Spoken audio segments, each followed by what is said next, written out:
So, Priya, as we are already talking about training, upskilling employees, and with the whole headwind of AI tools are changing the nature of skills almost every quarter.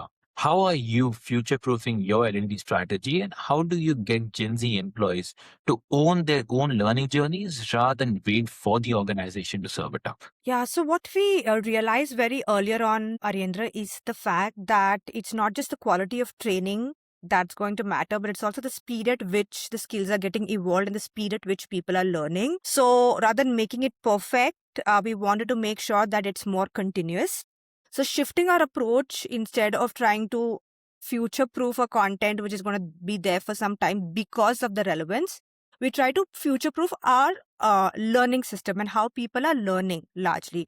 So building learning policies which will enable people to aid their learning journeys, which could be learning budgets allotted to them where they can learn at their own pace in terms of what they also want to upskill in their own learning journeys. Also building an AI enablement plan for the organization where you are largely doing mainly 3 to 4 things, right? One is giving access to your people on AI platforms where they can actually go ahead, learn at their own pace. Also, rewarding people who are reducing grunt work within the organization and using AI in their workflows. That's again something that you want to encourage with the fast-paced world that we are in, and also encouraging community-based AI platforms and learning, right? So building an AI community within the organization is something that's also been very popular, where people are actually showcasing what is it that they have learned as a part of AI and upskilling, and the others who are really motivated can then go ahead and apply that in their day-to-day jobs. So these three have largely also helped us upskill not only on AI, but also ensure that there is continuous learning and we are aiding their continuous learning needs. Great. So in a way, I can phrase it to say like future-proof the learner and not just the content. We have been discussing about the mindset and the learning architecture, and of course, both of them can be right. But if the manager in the middle isn't really equipped, none of it reaches the ground, right? Because being a great manager versus being great at job are two different things.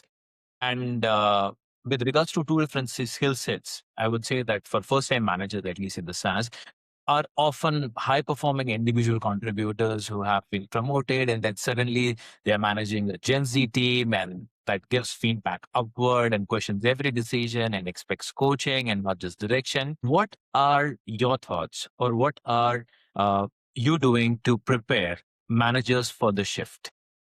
Yeah, so, we see a lot of these cases today where there are a lot of homegrown managers, like you said, becoming ICs to people managers. And it's so important for us to really shape the way they're building as leaders, because what they've largely learned is from their own experiences and how good or bad their leaders were and what they've observed, right, of their own experience. I believe one very important skill to build in today's people managers is to create a space of psychological safety for their teams. This is something that the new age teams will really value, where people feel comfortable sharing ideas, admitting their mistakes, and also asking questions without the fear of being judged. So this is primarily one of the most critical skills, and this coupled with ownership and accountability.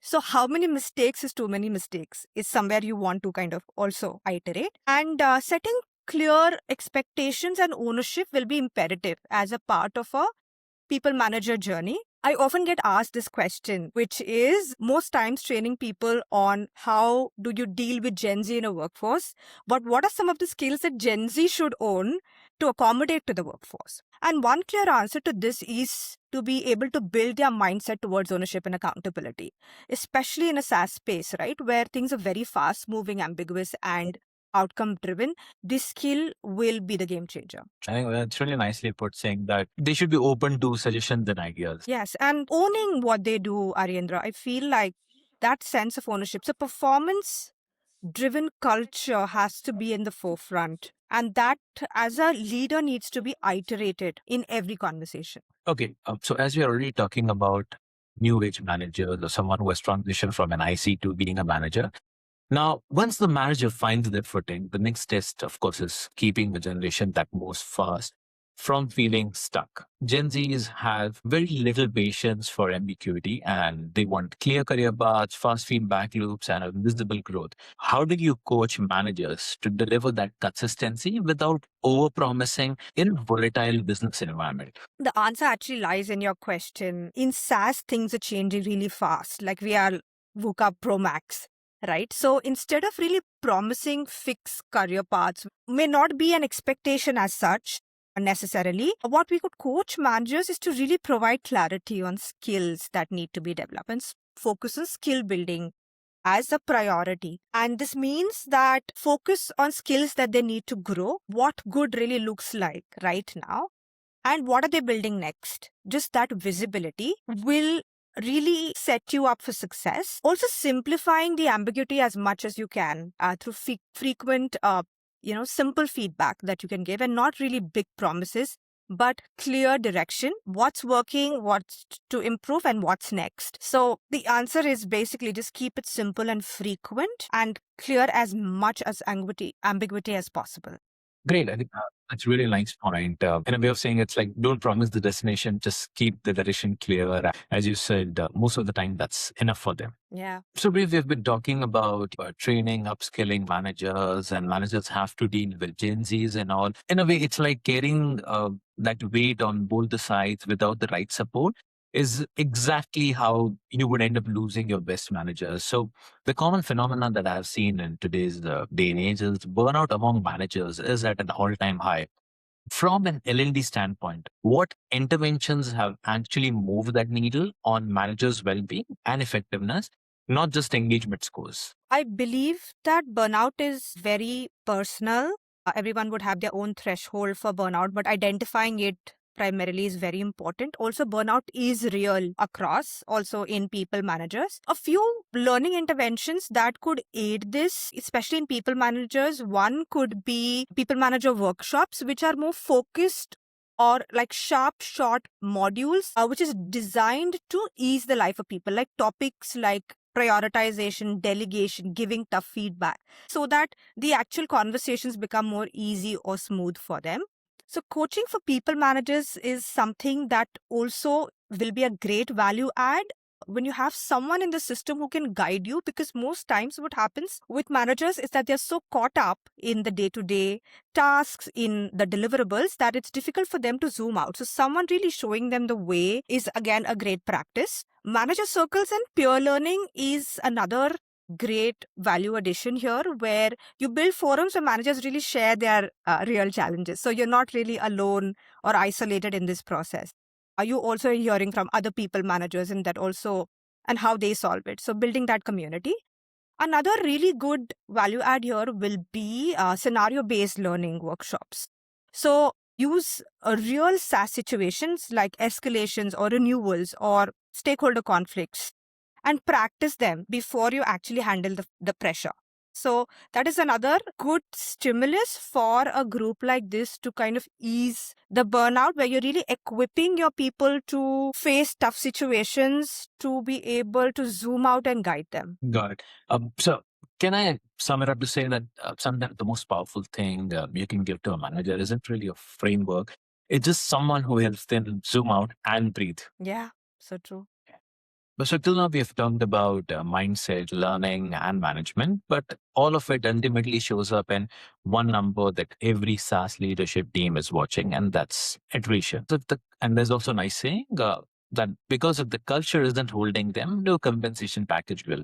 Attrition among Gen Z is brutal. They are not afraid to leave after 18 months if the growth stalls. Beyond compensation, what cultural levels have you seen actually drive retention? Yeah, so you're right, Aryendra. Attrition is overall very brutal. One great way to kind of look at this in a holistic perspective is to have strong exit interview systems and the data that you collect and making meaning out of it. This will give you a more insights on how you're going to see the pattern in your own organization. And then you could take a couple of steps that would drive retention.